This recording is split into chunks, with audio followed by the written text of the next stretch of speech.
Mga paaralan sa bayan ng Balete, nakilahok sa isinagawang 6th Balete Expo 2024, iba't ibang awards iginawad sa mga kalahok.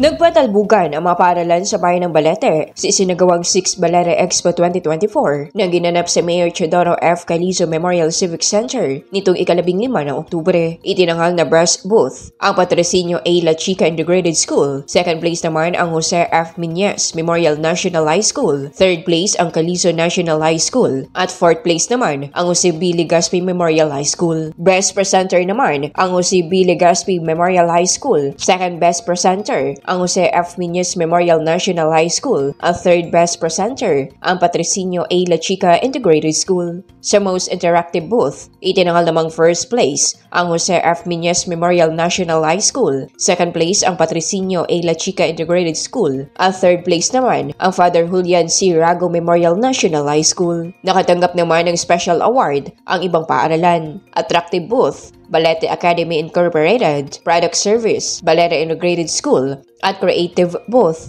ang Father Julian C. Rago Memorial National High School. Samantala, dumalo sa programa sina Vice Mayor Patrick F. La Chica, SB Member Priscilla Gail Calizo, Mr. Roland F. Democrito, Administrative Officer 5 ng Division of Aklan, mga school head at mga guro. Agraya rahay hindi may tabo kon wa sa inyong hantop no nga pagpa-participate not to comply sa aton nga activity but raya ginaobra ninyo dahil gusto niyo ipakita ro iyo una nga mga pwede nga ika-showcase sa inyo tagsa-tagsa nga kurso. This is one actually of our best mana practices here sa Banwa namon ay para mapakita ag ma-express it among mga inunga ro andang creativity ay somehow they will never learn kung ano gusto nanda in the future kung hindi mismo sanda ma-expose to different kinds of courses, to different kinds of sectors nga available tagali nga pwede nanda mabuo in the future. It's a very nice endeavor,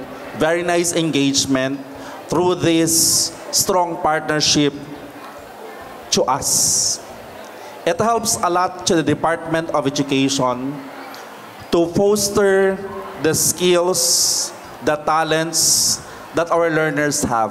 Nagkaroon ng ribbon cutting at sinundan naman ito ng programa kung saan napakitang gilas sa mga mag-aaral sa kanilang booth at mga pagtatanghal. Naging matagumpay ang naturang Balete Expo sa pakikipagtulungan ng LGU Balete sa pamumuno ni Mayor Dexter Calizo at ng mga paaralan sa naturang bayan. Energy Brianas, Kalibo Cable News.